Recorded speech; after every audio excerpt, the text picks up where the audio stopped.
تجارت احکام تجارت۔ الحمدللہ رب العالمین والصلاۃ والسلام علی سید الانبیاء والمرسلین۔ محترم ناظرین کرام، آپ دیکھ رہے ہیں پروگرام احکام تجارت، اور جیسا کہ آپ جانتے ہیں کہ یہ پروگرام بزنس، ذرائع آمدنی اور تجارت کے جو مسائل ہیں ان کے لیے ہے۔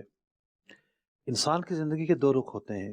ایک رخ تو انسان کا یہ ہوتا ہے کہ انسان جو ہے وہ اپنی ضروریات کے گرد چل رہا ہوتا ہے، صبح و شام، بچے، آرام، کھانا پینا، عبادات کی ادائیگی، حاجات شرعیہ، حاجات طبیعیہ، حاجات دنیاویہ، ان کی تکمیل کے لیے انسان دوڑ دھوپ کر رہا ہوتا ہے۔ اور انسان کی جو حاجات ہیں اس کا دار و مدار جو ہے وہ ذرائع آمدنی پر ہے۔ آپ کے پاس لباس نہیں ہوں گے تو آپ جو ہے وہ نماز کیسے پڑھیں گے؟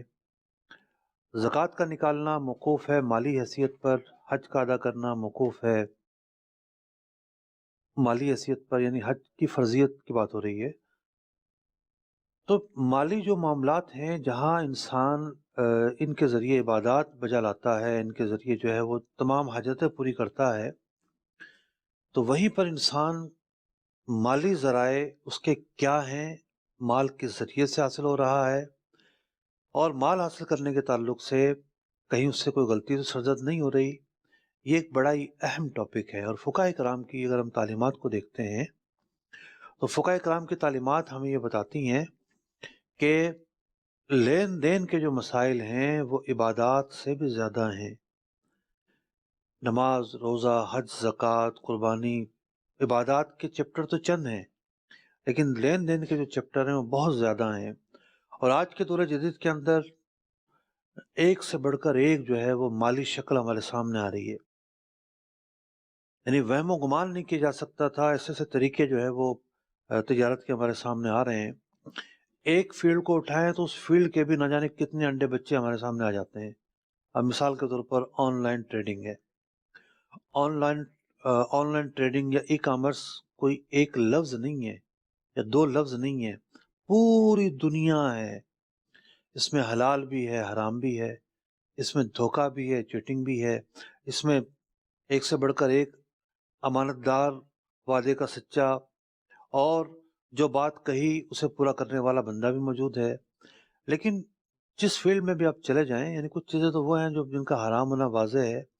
اب شراب ہے، جوا ہے، چوری ہے، ڈاکہ زنی ہے، ان کا ناجائز ہونے میں کوئی شک نہیں ہے۔ لیکن جہاں جائز امور ہیں ان جائز امور کے اندر بھی طریقہ کار کی غلطی کی وجہ سے، طریقہ کار کے میں خطا ہونے کی وجہ سے، معلومات نہ ہونے کی وجہ سے بہت ساری غلطیاں جو ہے وہ سرزد ہو جاتی ہیں۔ اور بھی بہت ساری باتیں کریں گے، ہمارے مہروز بھائی سے ہم کچھ سنتے ہیں، درود پاک کی فضیلت عام طور پہ بیان کرتے ہیں، پھر اس کے بعد اپنی گفتگو کو میں کنٹینیو رکھتا ہوں۔ چلے جی، مدنی چندگانی سلسلے کی تو شروعات ہو گئی ہے، میں درود پاک کی فضیلت بھی بیان کر دیتا ہوں اور پھر مفتی صاحب کی طرف انشاءاللہ چلتے ہیں۔ درود پاک کی فضیلت سماعت فرمائیے نبی رحمت شفیع امت صلی اللہ تعالی علیہ وسلم کا فرمان ذی شان ہے، جو شخص ایک دن میں مجھ پر 50 بار درود پاک پڑھتا ہے، قیامت کے دن میں اس سے مصافحہ کروں گا، یعنی ہاتھ ملاؤں گا۔ صلو علی الحبیب صلی اللہ تعالی علی محمد صلی اللہ تعالی علیہ وسلم۔ اس سے آپ کنٹینیو کریں گے یا سوالات؟ جو گفتگو چل رہی تھی ہماری، جی اس پر ایک بات ذہن میں آ رہی تھی، جی جیسے ہم جو ہے وہ IFC کورس کروا رہے ہیں، جی اسلامک فائنینس کورس۔ جی اسلامک فائنینس کورس کے اندر ہم نے کن کو داخلہ دیا؟ ایک طرف تو ہمارے علماء تھے، جی فارغ التحصیل حضرات، جی کہ دور جدید کے اندر کیا کچھ شکلیں اس کی واقع ہو چکی ہیں، یہ وہ سن رہے ہیں اور سیکھ رہے ہیں۔ اور دوسرا ہم نے داخلہ دیا اسی کلاس میں، یعنی ایک کلاس کے دو رنگ ہیں، ایک طرف علماء ہیں، ہدایہ پڑھانے والے لوگ ہیں، اور دوسری طرف وہ لوگ ہیں کہ جنہوں نے اختصاص کیا بزنس کے اندر، فائنینس کے اندر، یعنی چارٹرڈ اکاؤنٹنٹ ہیں، اس میں MBA کیے ہوئے لوگ ہیں، SSCA کیے ہوئے لوگ ہیں۔ تو یہ دو کیٹیگری ہیں۔ یعنی مجھ سے یوں کہیں تو ایک دینی ماہرین اور دوسری دینی ماہرین یا جنہوں نے دین کی طرف دین کوشش پڑھا کی ہے، وہ ہے دین پڑھا ہے، اور دوسری طرف وہ ہیں جنہوں نے